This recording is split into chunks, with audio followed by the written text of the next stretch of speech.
Assalamualaikum warahmatullahi wabarakatuh. Bismillahirrahmanirrahim. Alhamdulillahi rabbil alamin. Wabihi nasta'in ala umurid dunya waddin. Sallallahu ala sayyidina Muhammad wa ala alihi wa sahbihi ajma'in.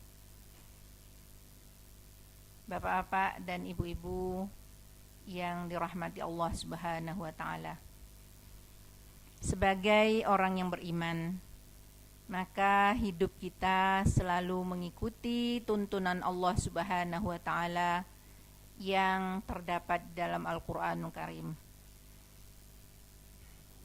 Antara lain, dalam kehidupan kita setiap hari kita tidak pernah lepas daripada makan dan minum. Di dalam Al-Qur'an Allah Subhanahu wa taala mengajarkan kepada kita tentang makanan yang halal dan baik, tersebut dalam surah Al-Baqarah ayat 168. Bismillahirrahmanirrahim. Ya ayyuhan nasu kulu mimma fil ardi halalan thayyiban wa la tattabi'u khutuwatis syaitan. Innahu lakum aduwwum mubin.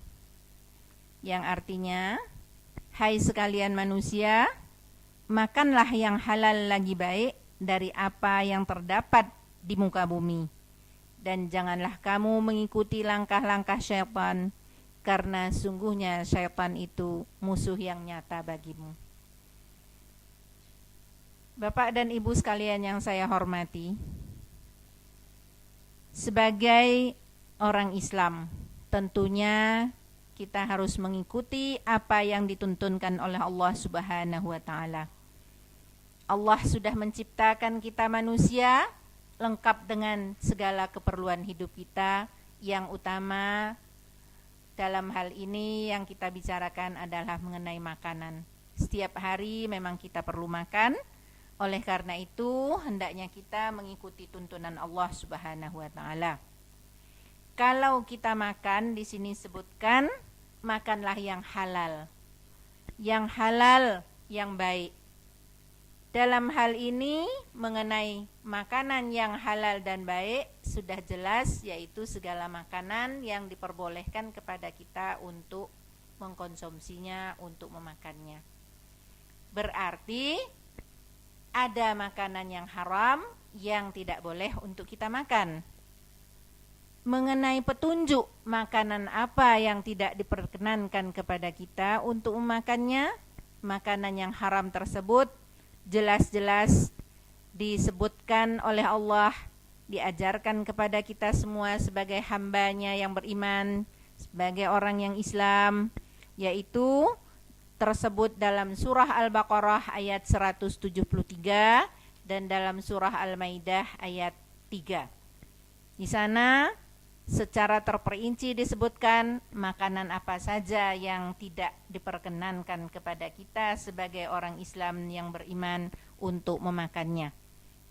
Makanan-makanan yang haram tersebut sudah jelas. Begitu banyak makanan yang halal, oleh karena itu jangan kita memakan makanan yang haram yang hanya sedikit jumlahnya tersebut dibandingkan segala makanan-makanan yang halal.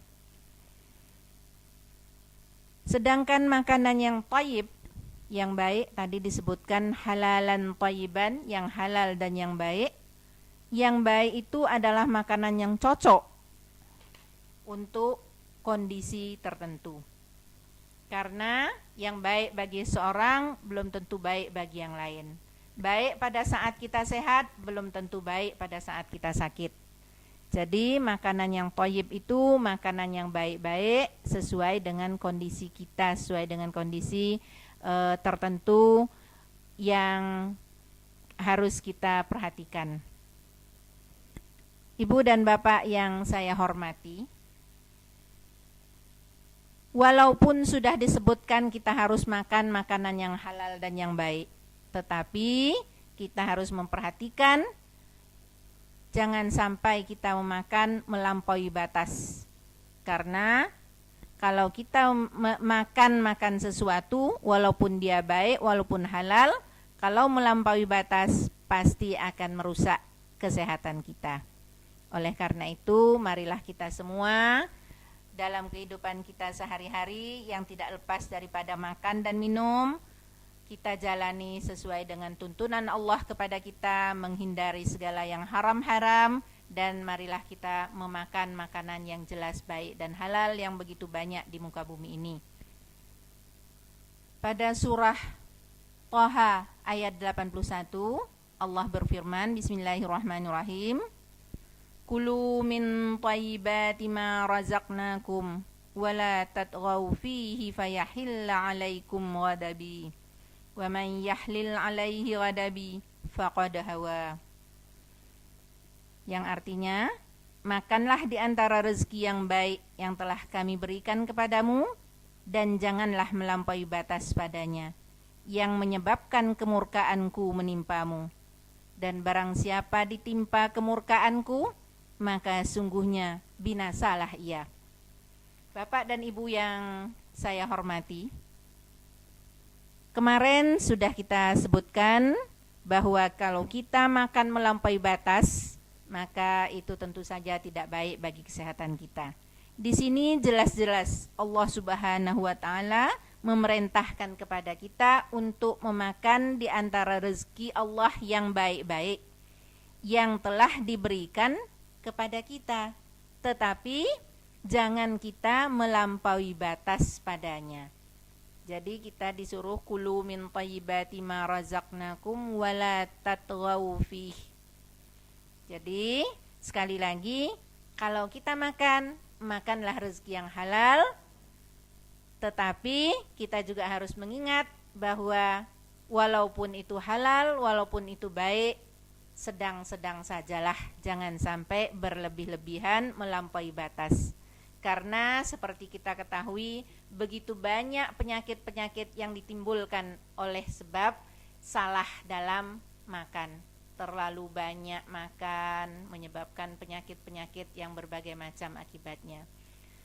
Berlebihan mengkonsumsi garam, gula dan sebagainya, lemak dan lain-lainnya pasti akan menyebabkan kesehatan kita menjadi rusak. Di sini jelas Allah Subhanahu wa taala mengatakan, kalau kamu melampaui batas dalam makan menyebabkan kemurkaanku menimpamu. Jadi kemurkaan Allah itu dikarenakan kesalahan kita sendiri. Dan siapa yang ditimpa oleh kemurkaanku, kata Allah, sesungguhnya binasalah ia. Begitu banyak orang yang binasa dikarenakan salah dia di dalam mengkonsumsi makanan. Oleh karena itu, kalau kita hidup sesuai dengan tuntunan Al-Quran, sesuai dengan tuntunan Nabi SAW, Nabi bahkan mengatakan, kalau kita makan itu, maka sepertiga dengan makanan, sepertiga dengan air, sepertiga dengan dikosongkan, supaya perut kita tidak merasa terlalu capek di dalam bekerja. Jadi ibu dan bapak yang dirahmati Allah Subhanahu wa taala, marilah kita bersama-sama menjalani hidup kita ini dengan menurut aturan Al-Quran dan hadis Rasulullah Sallallahu Alaihi Wasallam. Saya rasa cukup sekian dulu. Billahi taufik wal hidayah. Assalamualaikum warahmatullahi wabarakatuh.